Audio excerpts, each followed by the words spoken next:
खबर सरगुजा से है, जहां सरगुजा लोकसभा सीट को लेकर छत्तीसगढ़ के मुख्यमंत्री माननीय विष्णुदेव साय का दौरा आज सीतापुर विधानसभा में रहा। जहां सीतापुर के लाल बहादुर शास्त्री स्टेडियम में मुख्यमंत्री विष्णुदेव साय ने सीतापुर विधानसभा क्षेत्र की जनता को लोकसभा चुनाव को लेकर संबोधित किया। उन्होंने मोदी सरकार के अनेक उपलब्धियों को गिनाया, साथ ही मोदी जी के द्वारा दिए गए गारंटी को पूरा करने की बात को कहा। मुख्यमंत्री ने कहा कि घोषणा पत्र में प्रधानमंत्री ने जो वादे किए थे उनको वो पूरा करना शुरू कर दिया है। महतारी वंदन योजना के तहत हर माता बहन के खाते में प्रति माह 1000 पहुँच रहा है। किसानों से प्रति एकड़ 21 कुंटल धान 3100 रुपये की दर से खरीदा जा रहा है। रमन सरकार के समय का बोनस किसानों को प्रदान कर दिया गया है। 2030 तक भारत को तीसरी आर्थिक स्थिति में पहुंचने का काम चल रहा है और 2045 तक भारत को विकसित राष्ट्र बनाने का काम जारी है। हम इसे बार पुणे केंद्र में मोदी को प्रधानमंत्री के रूप में बैठाना है। वहीं मुख्यमंत्री ने कहा कि कांग्रेस पूरी तरह से भ्रष्ट पार्टी है और वो अन्य भ्रष्ट पार्टियों को अपने साथ लेकर गठबंधन बनाकर चुनाव लड़ रही है। हमें किसी भी हालत में भ्रष्ट गठबंधन को हावी नहीं होने देना है और फिर से तीसरी बार मोदी सरकार को लाना है। वहीं सीतापुर विधानसभा के लोकप्रिय नवनिर्वाचित विधायक माननीय रामकुमार टोपर ने आम जनता को संबोधित किया और कहा कि आप लोगों ने पहली बार सीतापुर विधानसभा में आज़ादी के बाद भाजपा को जीत दिलाई है। मुझे अपने क्षेत्र का कमान सौंपा है।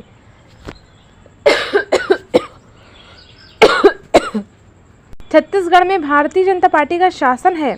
छत्तीसगढ़ के विकास के लिए हमें पुनः केंद्र में मोदी सरकार को स्थापित करना है। मोदी सरकार देश हित को लेकर काम कर रही है। भारतीय जनता पार्टी आमजन, किसान, माता बहन सबका हित चाहती है। आइए देखते हैं report bureau chief Ravi Goswami के साथ। पार्टी ला यहाँ भारी मत से जिताए भाई रामकुमार टोपर ला विधायक बनाया है। बहुत बहुत आप मला धन्यवाद। हमार सबो नेता मन भाषण कर चुके हैं, सब विषय आगे भी गई से मोल आगे भी कार्यक्रम में जाना है। इसलिए मैं तो यही कहने पर खड़ा हुआ हूं कि अभी के जो लोकसभा चुनाव है ये बहुत महत्वपूर्ण चुनाव है। हमारे देश के यशस्वी प्रधानमंत्री नरेंद्र मोदी जी का तीसरी बार प्रधानमंत्री बनाने के वास्ते ये चुनाव है। आप सब सहमत हैं? सब सहमत है ना? मोदी जी को तीसरी बार बनाना है प्रधानमंत्री। माता मन को सहमत नहीं है शायद? चलिए, माता मन भी सहमत है। हमारे लिए सौभाग्य की बात है कि नरेंद्र मोदी जी जैसा एक गरीब के बेटा हमके प्रधानमंत्री के रूप में मिलीन है, जो पूरा देश 140 करोड़ भारतवासी ला अपन परिवार मानते हैं और उनके सुख और दुख के लिए रात और दिन चिंता करते हैं। 24 घंटा में 18 घंटा काम करने वाला प्रधानमंत्री, आज तक एक भी दिन छुट्टी नहीं लेने वाला प्रधानमंत्री और 10 साल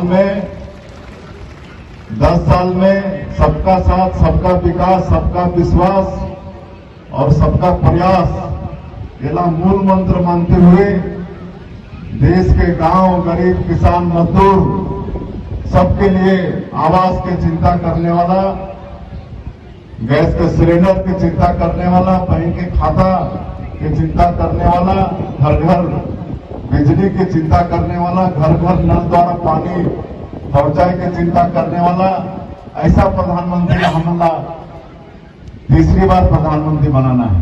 इसलिए ये चुनाव बड़ा महत्वपूर्ण है और आगे और भी ये देश के आगे बढ़ाना है। ये देश का विश्व गुरु के रूप में खड़ा करना है। 2047 तक ये देश का विकसित भारत के रूप में खड़ा करना है। आने वाला 5 साल में आर्थिक क्षेत्र में तीसरा सबसे बड़ा ताकत के रूप में ये देश का खड़ा करना है। इसलिए नरेंद्र मोदी जी के तीसरा बार प्रधानमंत्री बनना बहुत आवश्यक। श्री चिंतामणि महाराज जी हमार सरगुजा संसदीय क्षेत्र के, हमारे भारतीय जनता पार्टी के, हमारे नरेंद्र मोदी जी के प्रत्याशी है। आप सबसे निवेदन है कि आने वाला 7 मई के आप सबके बहुमूल्य वोट कमल छाप में बटन दबा के मिले। चिंतामणि महाराज भारी मत से सांसद जीत के जाएं और नरेंद्र मोदी जी का तीसरी बार प्रधानमंत्री बनाए में आप बन के भी वहां सहभागिता हो, ये मैं निवेदन करे पर आए। और सभा क्षेत्र का चुनावी ये सभा था, जिसमें धूप के बाद भी भारी संख्या में मतदाता भाई बहनी हमारे देवदुर्लभ कार्यकर्ता यहाँ पर पधारे और सब में बहुत उत्साह है। और यहाँ के मतदाताओं ने 75 साल में पहली बार भारतीय जनता पार्टी को जिताया है। एक कर्मठ श्री राम कुमार टोप्पो को विधायक बनाए हैं और 3 महीने में ही छत्तीसगढ़ की सरकार ने बहुत सारा विकास का काम यहाँ पर स्वीकृत किया है। पिछले 75 साल में जो यहाँ का विकास रुका हुआ है, आने वाले समय में उसको निश्चित रूप से द्रुत गति से हम लोग पूरा करेंगे। और आज जो उत्साह है यहाँ कार्यकर्ताओं में, निश्चित रूप से जो बढ़त यहाँ पर मिला था विधानसभा चुनाव में 17,000 का, हमको लगता है कि लोकसभा चुनाव में ये बढ़त दुगुना हो जाएगा। कांग्रेस की राष्ट्रीय प्रवक्ता राधिका खेड़ा के साथ कांग्रेसी लोग दुर्व्यवहार किए हैं, उनका एक वीडियो वायरल हो रहा है, उन्होंने इस्तीफे देने को की बात कही है, क्या कहेंगे इस पे? देखिए, अब कांग्रेस डूबता हुआ जहाज है, इनके घर में बिखराव हो गया है।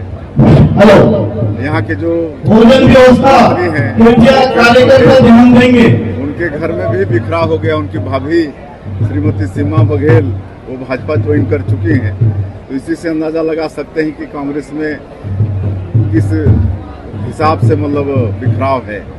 आज सारे कांग्रेसी अपनी पार्टी में अपने को अपमानित महसूस कर रहे हैं और इसलिए सब कांग्रेस छोड़ के भारतीय जनता पार्टी में प्रवेश कर रहे हैं। कांग्रेस कह रही है कि दूसरे चरण के मतदान के बाद बीजेपी को जो फीडबैक मिला है, ऐसे में बीजेपी जो 400 का आंकड़ा पार करने की बात कर रही है, उसकी दूर दूर तक नहीं है। यही वजह है कि लगातार राष्ट्रवाद का मुद्दा हो या फिर भारत पाकिस्तान हो, चिकन मटन हो, इस टाइप का बयानबाजी बीजेपी का शुरू हो चुका है। क्या कहेंगे? कांग्रेस मुद्दा विहीन हो गई है, उनको अपना हार स्पष्ट दिख रहा है, इसलिए कुछ भी बोल रहे हैं वो इसी मुगालते में रहें। इस बार लोकसभा के चुनाव में बिल्कुल देश की जनता और छत्तीसगढ़ की जनता